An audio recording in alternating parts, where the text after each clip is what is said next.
यदि आपके जीवन में बिना कारण कष्ट पड़ रहे हैं, मेहनत के बाद भी फल नहीं मिल रहा, या शनि साढ़े साती ढैया अथवा दशा चल रही है, तो इस कथा को अंत तक अवश्य सुनिए।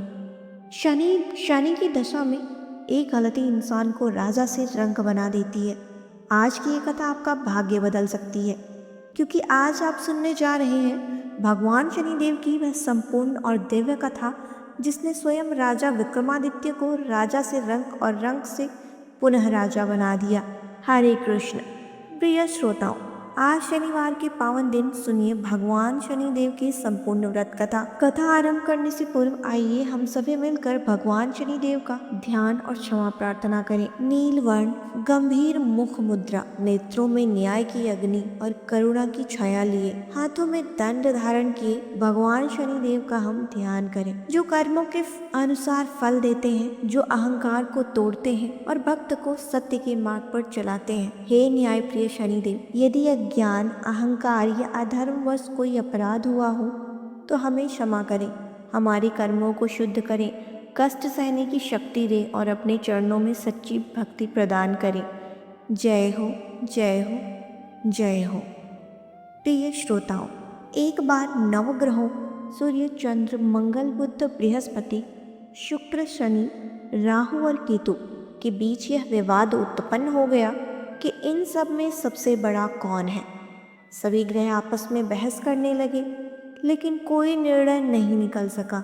अंत में सभी ग्रह देवराज इंद्र के पास पहुंचे। ग्रहों को एक साथ देखकर इंद्रदेव घबरा गए।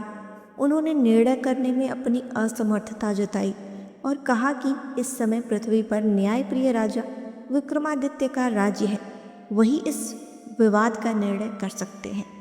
सभी नवग्रह राजा विक्रमादित्य के पास पहुंचे और अपना विवाद उन्हें बताया। राजा विक्रमादित्य इस समस्या से चिंतित हो उठे, क्योंकि वे जानते थे कि जिसे भी छोटा बताया जाएगा वह क्रोधित हो उठेगा। तभी राजा को एक उपाय सूझा।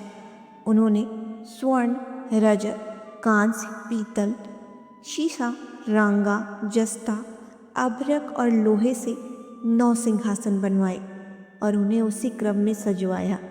फिर राजा ने कहा, आप सभी अपने अपने सिंहासन पर विराजमान हो जाइए। जो अंतिम सिंहासन पर बैठेगा वही सबसे छोटा कहलाएगा। सबसे अंत में था लौह सिंहासन।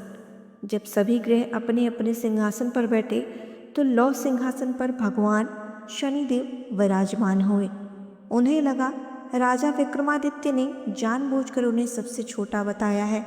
क्रोधित होकर भगवान शनिदेव बोले, राजन, तू मुझे नहीं जानता। सूर्य एक राशि में 1 माह रहता है, चंद्र 2.25 दिन, मंगल 1.5 महीना, बृहस्पति 13 महीने, बुध और शुक्र 1 महीना, लेकिन मैं 2.5 से 7 वर्षों तक मनुष्य के जीवन में रहता हूँ। मैंने बड़े बड़ों का विनाश किया है। श्री राम की 7.5 आई, वनवास मिला। रावण की आई तो उसकी स्वर्ण लंका नष्ट हो गई। अब तू सावधान होकर रहना। इतना कहकर क्रोधित शनिदेव वहाँ से चले गए। अन्य ग्रह भी खुशी खुशी चले गए। कुछ समय बाद राजा विक्रमादित्य पर शनि की 7.5 आरंभ हो गई। शनिदेव घोड़ों के सौदागर का रूप धारण कर राज्य में आए। राजा ने सबसे उत्तम घोड़ा खरीदने का आदेश दिया। जैसे ही राजा उस घोड़े सवार हुए, वह घोड़ा उन्हें घने जंगल में ले गया और वहां अंतर्ध्यान हो गया। राजा भूख प्यास से भटकने लगे। एक ग्वाले ने उन्हें पानी पिलाया। प्रसन्न होकर राजा ने उसे अपनी अंगूठी दे दी। भाग्य ने करवट बदली। राजा ने अपना नाम उज्जैन निवासी वीका बताया और एक सेठ की दुकान पर रुके। सेठ के यहाँ हार गायब हो गया और राजा को चोर समझकर पकड़वा दिया गया। नगर के राजा ने उनके हाथ पैर कटवा दिए और नगर से बाहर फिकवा दिया। प्रिय श्रोताओं, यहीं पर बहुत लोग गलती कर देते हैं और इस कथा को अधूरा छोड़ देते हैं, लेकिन याद रखिए, यहीं से शनिदेव की सबसे बड़ी कृपा शुरू होती है। यदि आप अभी तक यह कथा सुन रहे हैं तो शनिदेव आप पर दृष्टि बनाए हुए हैं। कृपया कमेंट में ओम शनिश्वराय नमः अवश्य लिखें। जिस समय इंसान सब कुछ खो देता है उसी समय शनिदेव उसकी परीक्षा पूरी करते हैं। एक तेली को दया आई और वह उन्हें अपनी गाड़ी में बैठाकर ले गया। जब शनि दशा समाप्त हुई, राजा मल्हार राग गाने लगे। उनका गाना सुनकर राजकुमारी मन भावनी मंत्रमुग्ध हो गई। राजकुमारी ने प्रण लिया कि वह विवाह उसी गायक से करेंगी। अंततः राजा विक्रमादित्य का राजकुमारी से विवाह हुआ। एक रात शनिदेव स्वप्न में प्रकट हुए और बोले, राजन, अब तुमने मेरा स्वरूप जान लिया है।